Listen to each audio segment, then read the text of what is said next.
আছো গো? দেখো আজকে রান্নার কিছুই নাই ঘরে, তাই কি করবো ভাবতে ভাবতে ছাদে চলে গেলাম। দেখলাম মাশাল্লাহ একটা গাছে দেখো কি পরিমাণ বেগুন ধরছে। মাশাল্লাহ ছোট্ট একটা গাছ, আল্লাহ রহমত অশেষ রহমত, অনেকগুলো বেগুন ধরছে। যাই হোক, আসসালামু আলাইকুম, নতুন একটা ব্লগ নিয়ে চলে আসলাম। আজকে রান্না বান্নায় আজকে দেখতেছি গাছে বেগুন ছিল, কয়েকটা বেগুন এনে নিলাম ছাদের কাছ থেকে। তো আমার মতন কার কার ছাদ বাগান আছে অবশ্যই কমেন্ট করে জানাবে কিন্তু। যে যাই হোক, কয়েকটা বেগুন গাছ থেকে পেরে নিলাম। বেগুনগুলো এখন যেয়ে সুন্দর মতন কেটে ধুয়ে নিব। ঘরে মাছ আছে, তাজা তাজা মাছ নিয়ে আসছে আজকে, তাজা তাজা মাছ আছে। যাই হোক, বাড়িতে নিয়ে আসার পরে বেগুনগুলো আমি কেটে কুটে নিয়ে নিলাম। বেশ কচি কচি বেগুনগুলো ছিল, কাটাকাটি করার পর ধুয়ে নিলাম। একদম একদম ফ্রেশ, একটা পোকাও নাই। বাজার থেকে নিয়ে আসলে কিন্তু বেগুনে বেশ পোকা টোকা থাকে। এই যে মাছ, দেখো মাছেও নুন মাখিয়ে নিলাম। মাছে নুন মাখিয়ে একটু হলুদ দিয়ে মাছগুলো একটু করে ভালো করে মাখিয়ে নিব। মাছগুলো এখন কড়াইয়ে দিব। আমি আগে কড়াই বসাই দিয়েছিলাম এবং তেল দিয়ে দিয়েছিলাম। মাছগুলো এখন এপিট ওপিট করে খুব সুন্দর করে ভেজে নিব।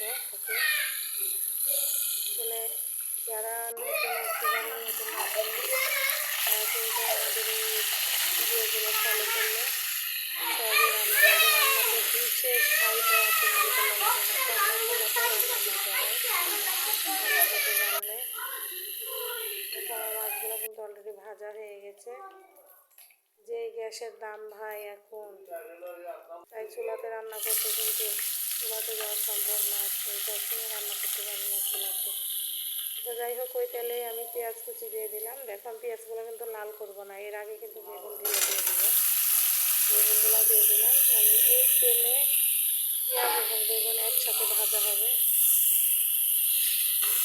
একটু আমি হালকা নাড়াচাড়া করে একটু স্বাদ মতো লবণ এবং একটু হলুদের গুঁড়ো দিয়ে দিলাম।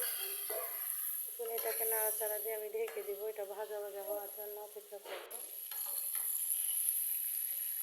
দেখো কি সুন্দর ভাজা ভাজা হয়েছে, একেবারে পেঁয়াজও লাল লাল হয়ে গেছে। এদিকে আমার বেগুনগুলো ভাজা ভাজা হয়ে গেছে। আমি কিন্তু আলাদা করে নামিয়ে মশলা দিব না, আমি এই বেগুনের উপরেই মশলা দিব। শর্টকাটে সময়, কম সময়ের মধ্যে রান্নার জন্য আমি হলুদ, মরিচ এবং ধনিয়ার গুঁড়া দিলাম পরিমাণ মতো সব। এক চামচ করে হলুদ দিয়েছি, আধা চামচ মরিচের গুঁড়া 1 চামচ, আর ধনিয়া গুঁড়া 1 চামচ। ফুল দেওয়ার পরে ব্যাস ভালো করে নেড়ে চেড়ে ভাজা ভাজা যখন হয়ে গেছে, মশলাটা কষা কষা গেছে, দেখো তেল ছেড়ে দিয়েছে। এখন আমি এই পর্যায়ে পানি অ্যাড করবো। বেগুনে যতই পানি দেওয়া বেগুন ডুববে না, তাই জন্য পরিমাণ মতো অল্প পানি দিলেই ভালো। তাকে এখন আমি এই পর্যায়ে মশলা এবং বেগুনটাকে ভালো মতো কষিয়ে নিব কিছুক্ষণ। কিছুক্ষণ পর আসছি, দেখো কিছুক্ষণ পর এগুলো একটু ভালো করে পাক উঠে গেছে। এখন আমি মাছগুলো ঢেলে দিলাম, দিয়ে নাড়াচাড়া দিয়ে আবার ঢেকে দেব।